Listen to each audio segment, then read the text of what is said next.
Good morning. Welcome to Simply Remarkable. Happy Friday the 13th. We're not going to let that interfere with us because our topic of the day is create an epic culture. Now, I can't wait to get started. Let's go.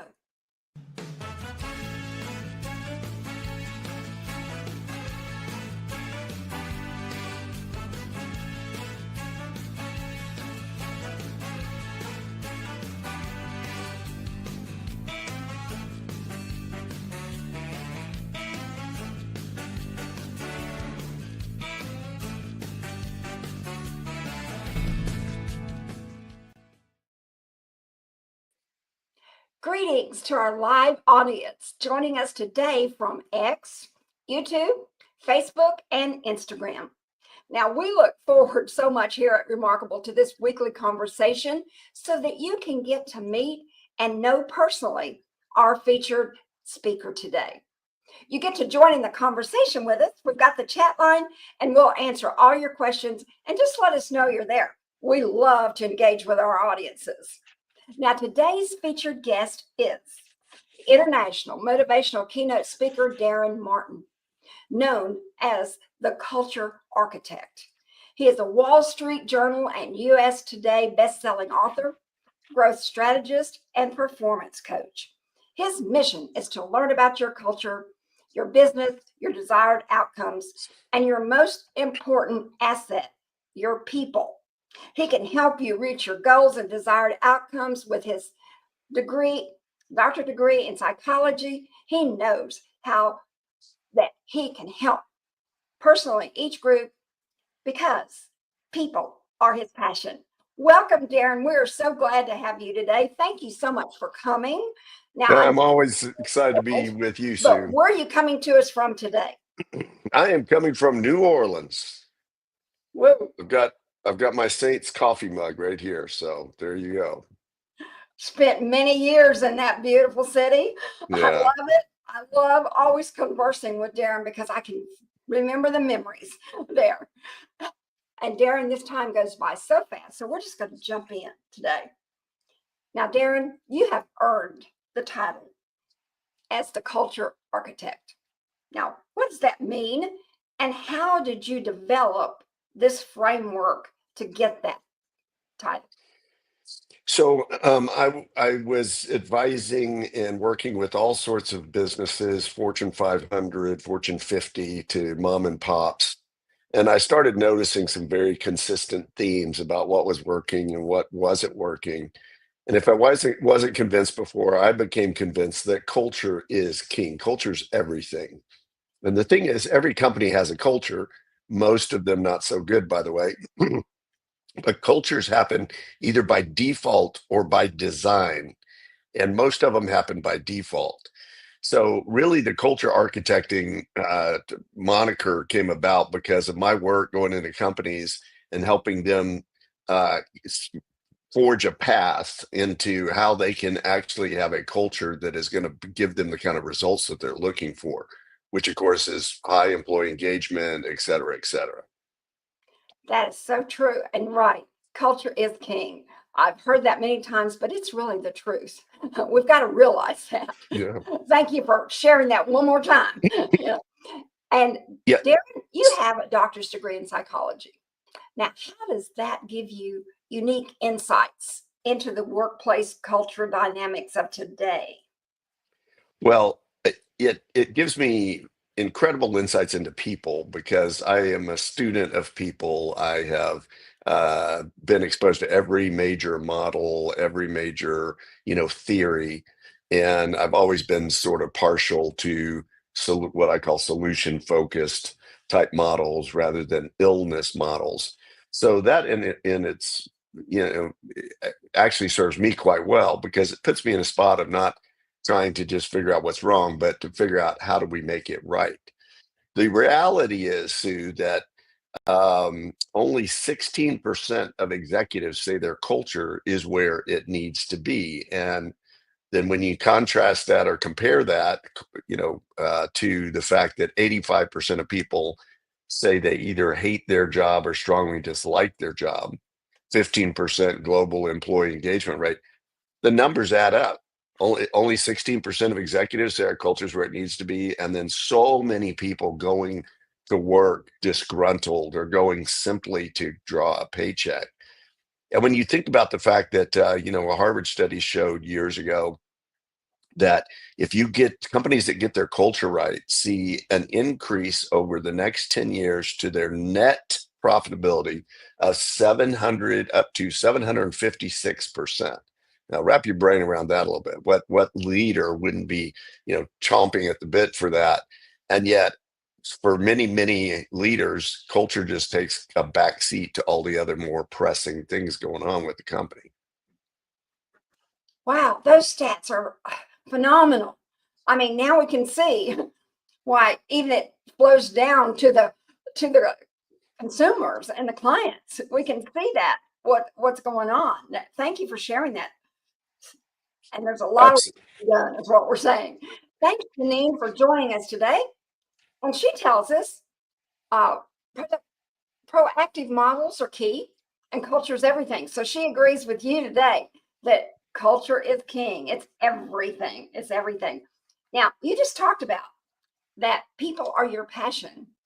Now, what drew you into focus on the human element of business rather than what normally probably goes on out there? So the human element is what makes or breaks you as a company. It is the face of the company. If you think about it, if someone's rude to you in the airport, you say, what a rude person. But if a flight attendant's rude to you, you say, what a rude airline. They are your forward facing, brand advocates into the world.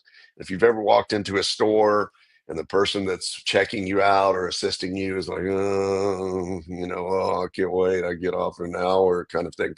Then the misery of that person sort of translates into the business. But let's flip that for a little bit and not talk about it just from the business's standpoint, why it's better for them. I think it's a travesty that so many people are spending most of their time, because we do spend an inordinate amount of time at work, in an environment that is not invigorating, that is not educational, that is not inspirational. And so they just go through the motions. They're what I call zombie employees. They're just living to get a paycheck. And then they carry that sort of frustration home with them. I was talking to a guy, he runs an 800-person company. He grew up in Zimbabwe. His dad was a business owner. And he said his dad's number one frustration with the business was the people, just the frustration of trying to get that synergy going within folks. So that's why I'm so big on, and he reached out to me because he'd come across a company of owners, which of course talks about how do you get a company where everybody acts like owners. And he said, oh, this is it. This is what I want. So ownership, people having agency, I think is key. When people ask me, well, how do you get people to act like owners? I say, treat them like owners. But I just, my heart goes out for people that are having these experiences, translating it when they come home to the way they deal with their kids, the way they deal with their spouses, just the way they deal with the world, the way they deal with the clerk on the way home. And I don't think it has to be that way. In fact, I know it doesn't.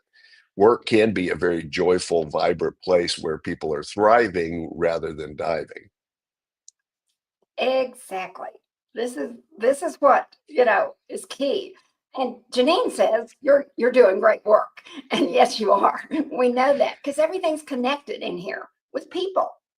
And so that's key. I'm glad that we've got some verification there too in our audience to know, yes, this works. This is key.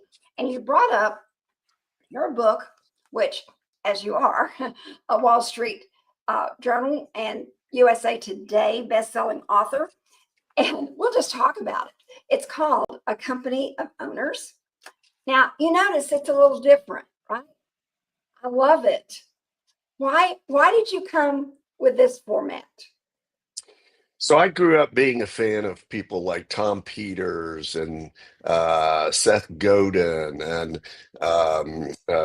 what's the little red book of selling, Jeffrey Gitomer, because they created highly visual, highly interesting books that were also packed with dynamite information. So it's one thing to have a cutesy kind of book, but if the content doesn't deliver, then what's the point? It's a facade. But so I was inspired by them, and I knew when I wanted to write a book, I wanted to write something that would be attractive to executives. My little book is not that exciting for academia because they're looking for these big, thesis research papers. In contrast, the practitioners, the people that are running companies, they love that book because they can read it on a plane and grab some, nuggets from it that they can go back and implement immediately. So I found it to be a winning formula for me, and all my subsequent books that have come out have been that same size, 6 by 6, highly visual. And to me, if you want to get the message across, you have to package it in a way that makes people want to receive the message. Thank you so much for sharing that. As a speakers bureau, I tell people that all the time. This is the thing. What Because you have to be unique and you have to stand out because you otherwise you just get lost in everything out there.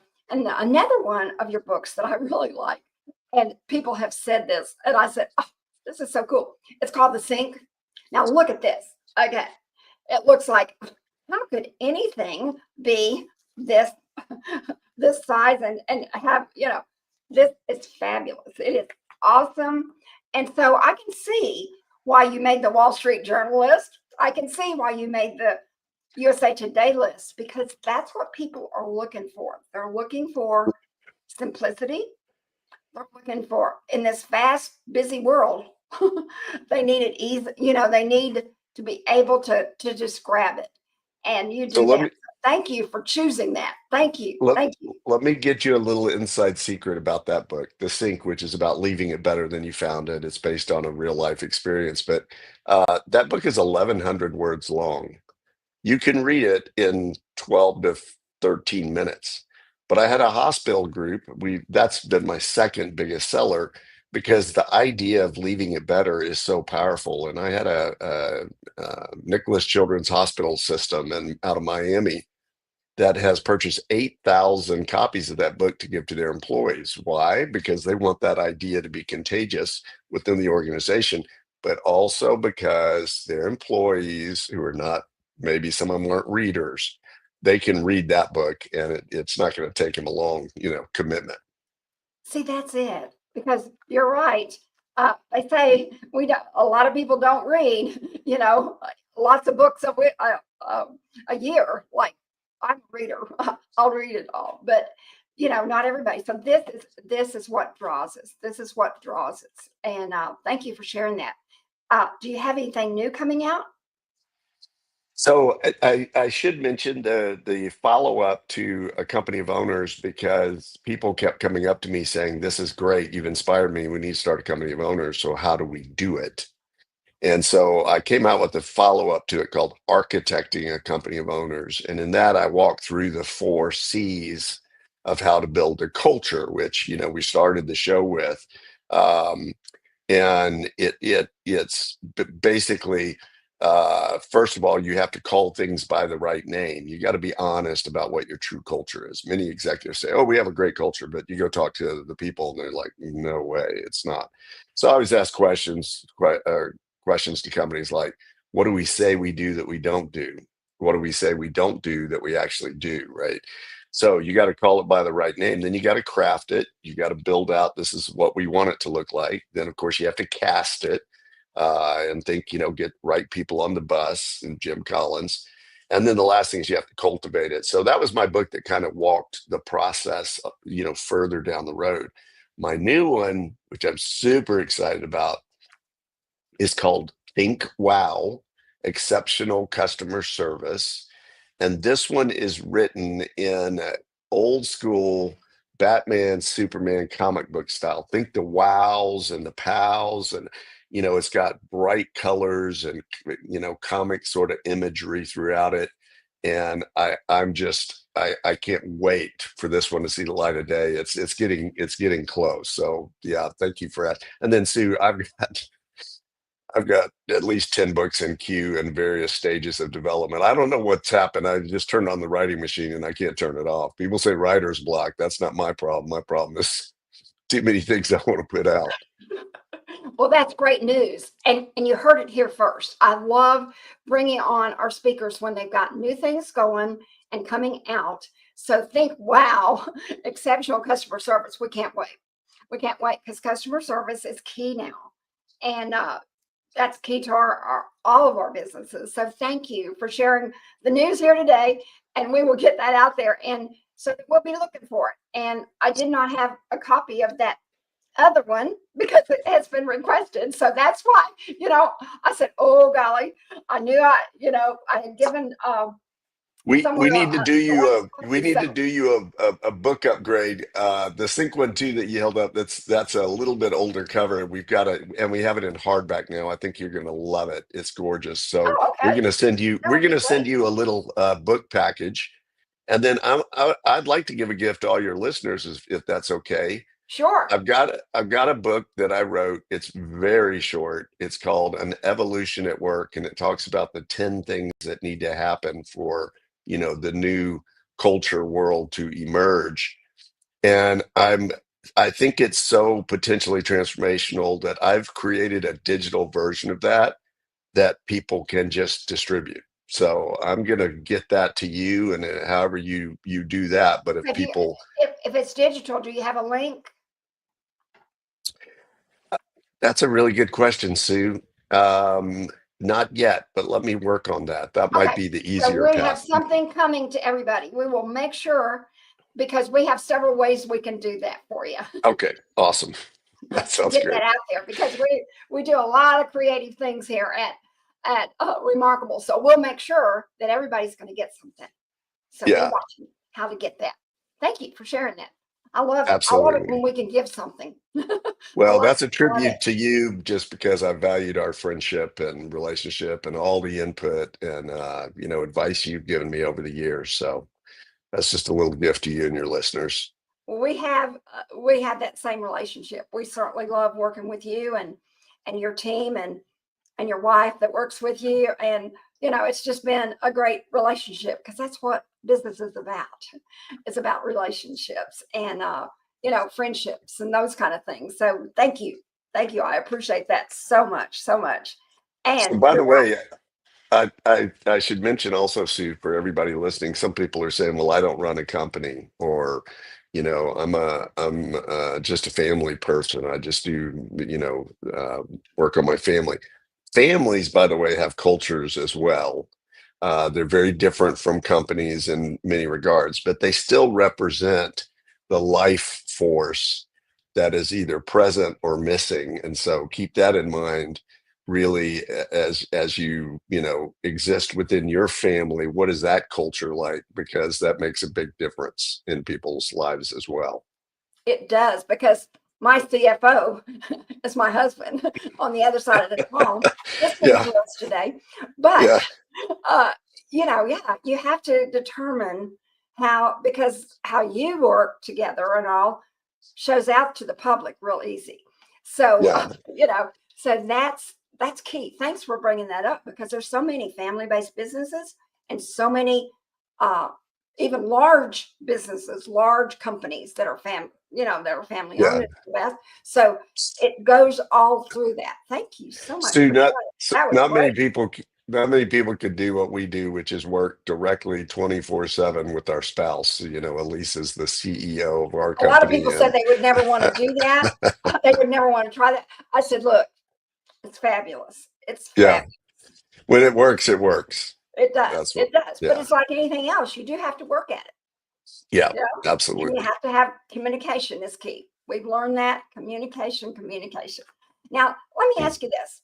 What type uh, of industries and organizations struggle most with cultural issues, do you think? Are there any that Well, stand out more than others? So, and one of the things that's an advantage of what I do is my clients are every industry. So I actually have firsthand experience with a wide range, oil and gas. I did a year and a half contract with a large defense contractor. I've worked with, one of the big four financial firms. It just goes on and on. Restaurants, hotels, all of that. So I think the ones that can struggle are ones that have a very stodgy, traditional sort of way of thinking, and are not really open to new ideas because the world as we know it has changed. I'm calling it the bold new world. And every company is having to take a look at what's going on in this new era. But I think the ones that foster, some people say, "Oh yeah, well that's a bad culture because I saw the group out there and they're ridiculing each other and putting each other down." I've seen cultures where that's how they work and operate, and everybody loves it. And if you didn't do that, then they would think, "Oh, there's something strange with you." So it's really not so much, in my experience, necessarily about the industry. It's about the tone that's set, because I've seen companies in every industry with terrible cultures. I had an experience at a refinery where I was working with an oil and gas company. They had a manager, a senior manager, that his way of dealing with people was by screaming and yelling obscenities at them. And I worked and worked, and finally that guy was displaced, let's say, and was replaced with a different person that I had worked with, and I thought, this is your guy. Overnight, it was palpable. See, you could feel the change. They actually put posters up, those old style Hope posters with this guy's face on it, and it's just like spread, like, wow, we're out of the dark ages. So in that case, it wasn't so much the industry, it wasn't even the environment, because refineries can be interesting places to work, but it was purely about the leadership. So I find that's a bigger indicator, is the culture tends to coincide with leadership and with what's going on in people that are in positions of authority, and how they are operating and working within their team. That's key, because you do have every industry, but sometimes we think all of them, it's big, massive, but it really does affect most industries for you. Yeah.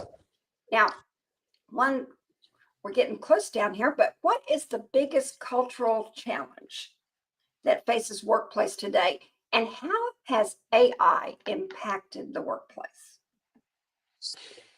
Wow, that's a power packed one. So I think the biggest challenge is the way we think about work. And I'm convinced that starting with the Industrial Revolution, pre-industrialization, pre-machination, and all that stuff, there was a pride in your work. You had a farm, you worked the land, it was grueling work. But you loved it. You were a craftsman, you made furniture from hand, and all that kind of stuff.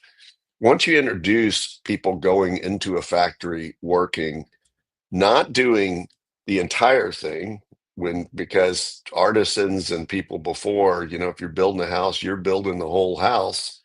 uh Now you're only doing one aspect of that process, which automatically just kind of dumbs everything down, and it makes it less dynamic and colorful. But the bigger deal was, we reduced work down to this one thing, which is, you come to work, you do what I tell you, and I'm going to give you some money for it.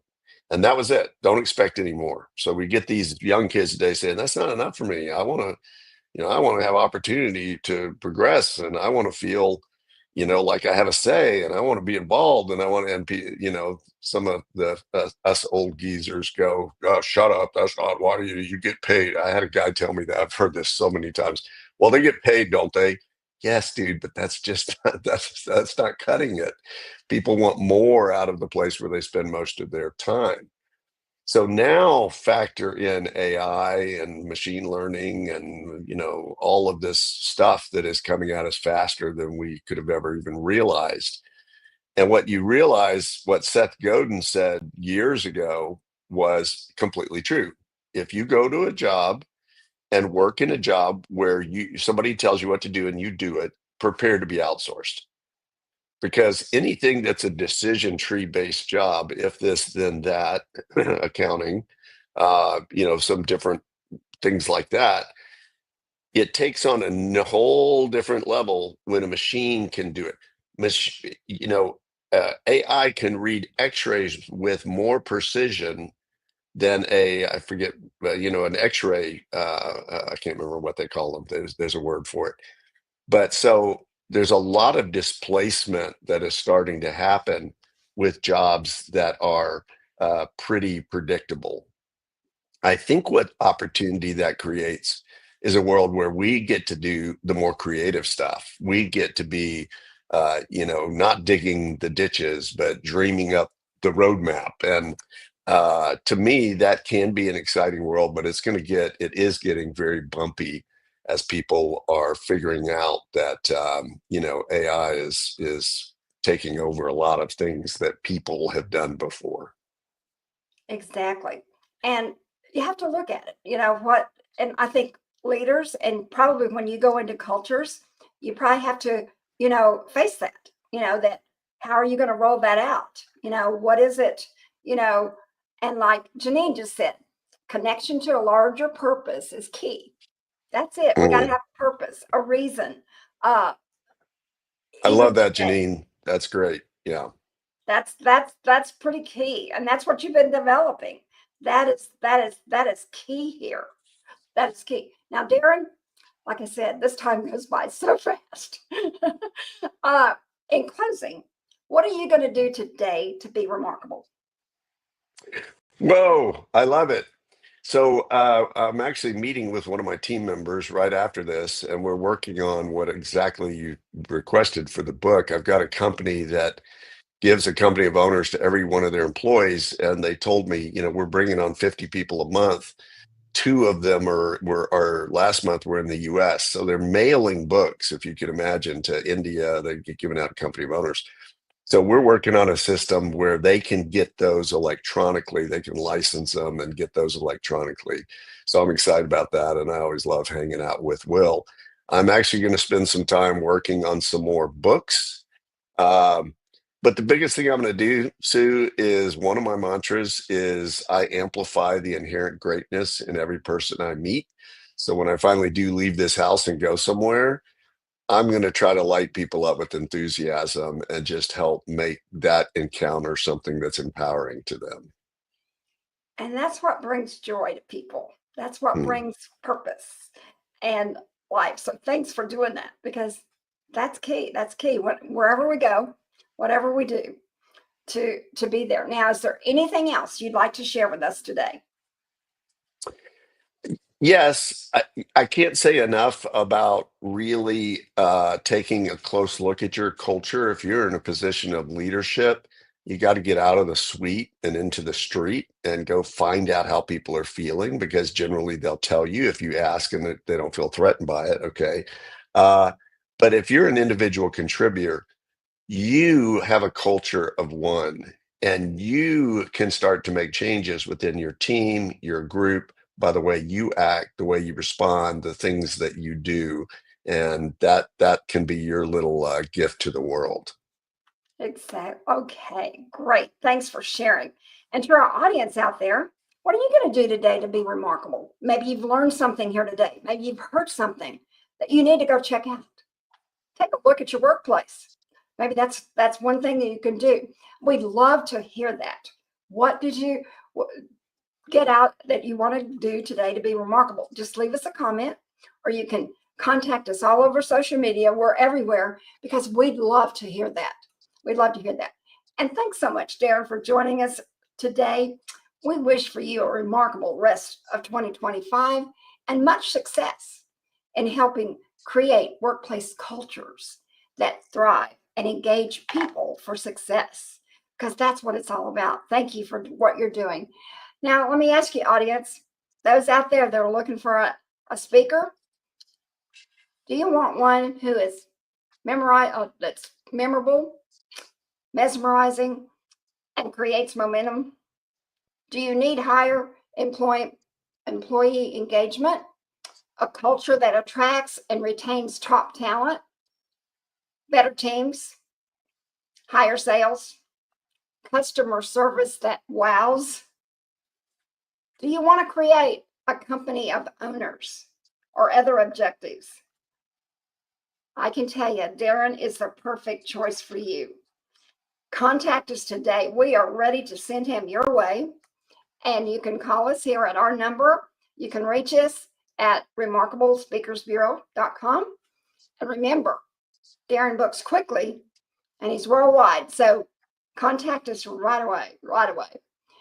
And we hope you will join us back here next Friday, June the 20th, as our featured speaker will be the motivational and inspirational keynote speaker. He's a $1 million business owner, retired state police captain, best-selling author David Atkins. He has never given up his dreams and is helping others see that they don't either. He has some great things coming, and he's going to share them with us. So you won't want to miss this fabulous conversation next Friday. And we thank you so much for joining us today. I love what I get to do every day. And as my sign says, let's be remarkable together. I love who I get to work with. And remember to continue to pray and support those who are still recovering from the devastating effects of Hurricane Helene, Milton, and the California fires, especially here in Western North Carolina, since I'm from North Carolina, because it's going to be a long-term recovery for all these people. We just can't forget them. And I want to make sure that we know there's ways that we can help that we never thought about. So we want to make sure we don't forget them. And I'm wishing you a happy Flag Day weekend. Also, as I'm a proud wife of a veteran, and I wish all of our dads out there a very happy Father's Day weekend. It's going to be great. And we will see you here again next week. Again, thanks, Daren, for joining us. Have a remarkable Thank you. weekend, everyone.